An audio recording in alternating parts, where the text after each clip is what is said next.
പറയുന്നത്. ഒരാണ് ഇവിടെ വന്നിരിക്കുമ്പോ ആ ആണ് മോശമായിട്ട് നിന്റെ മുഖത്തോക്കി എല്ലാം കാണിച്ച് എന്ത് ചെയ്യും?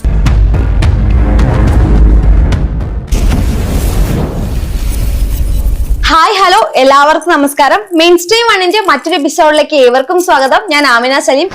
സ്വാഗതം. ഇന്ന് എന്റെ മുന്നിലിരിക്കുന്നത് നമ്മുടെ മലയാളി പ്രേക്ഷകർക്ക് എന്നും നെഞ്ചിലേറ്റിയ ഒരു നടിയാണ്. ആരാണാവോ? ഏറ്റവും പ്രിയപ്പെട്ട ഏറ്റവും സ്നേഹത്തോടെ സ്വാഗതം ചെയ്യുന്നു രേങ്ക ചേച്ചി. നമസ്കാരം. നമസ്കാരം.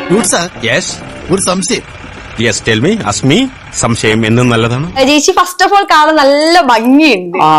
എങ്ങനെ ഈ പ്രായത്തിൽ ഇങ്ങനെ സൗന്ദര്യം കാത്തു സൂക്ഷിക്കാൻ പറ്റണേ?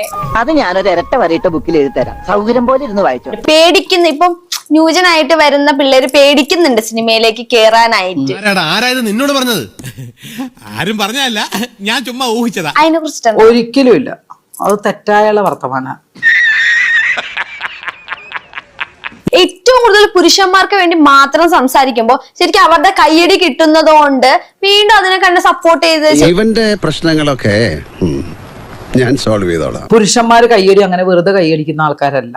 സത്യാവസ്ഥ പറയണത് കേട്ടാൽ മാത്രമേ പുരുഷന്മാർ കൈയടിക്കാറുള്ളൂ. അത് മനസ്സിലാക്കാനുള്ള വിവരം വേണ്ട.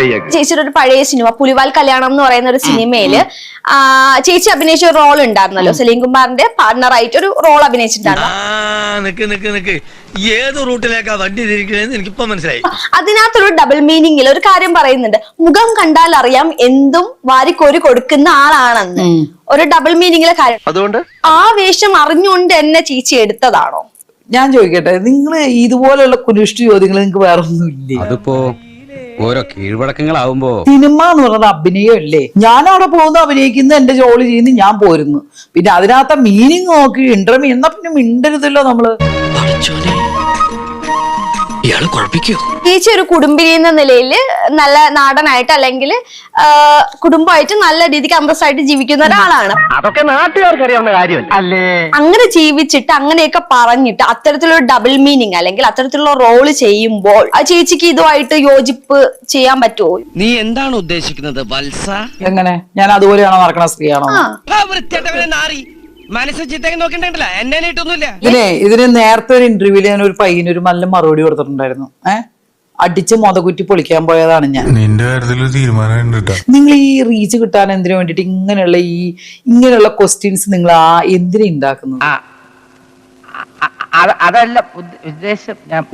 വെറുതെ കിടന്ന് ഉരുളാദാശനെ. ചേച്ചിയുടെ കുടുംബിനി ആര് അല്ലെങ്കിൽ പറഞ്ഞു? പോവില്ലേ? എവിടെ പോണു? അത് മനസ്സിലാക്കാൻ വിവരമുള്ള ആൾക്കാരാണ് ഈ സമൂഹത്തിലുള്ളത്. എങ്ങനെ ഒന്ന് തലയൂരും എന്റെ കൃഷ്ണ. കൃത്യമായിട്ടൊന്നും പറയാതിരിക്കുക, കിടന്ന് ഉരുളുക, അതേ രക്ഷയുള്ളൂ. അഭിനയം ജോലിയാ, അങ്ങനെ കണ്ട ആളാണ്. അതുകൊണ്ടായിരിക്കും ചിലപ്പോ ഇപ്പൊ സിനിമകൾ ഇല്ലാത്തത്. ഒരുമാതിരി ചൊറിഞ്ഞു വരുന്നുണ്ട് നിന്റെ വർത്താനം കേട്ട. ഒരിക്കലും അല്ല, അതുകൊണ്ടൊന്നുമല്ല. അത് ആർക്കുണ്ട് വേറെ സിനിമകൾ നിർത്തി പറയാമോ? എന്താ പറ, എനിക്കറിയില്ല.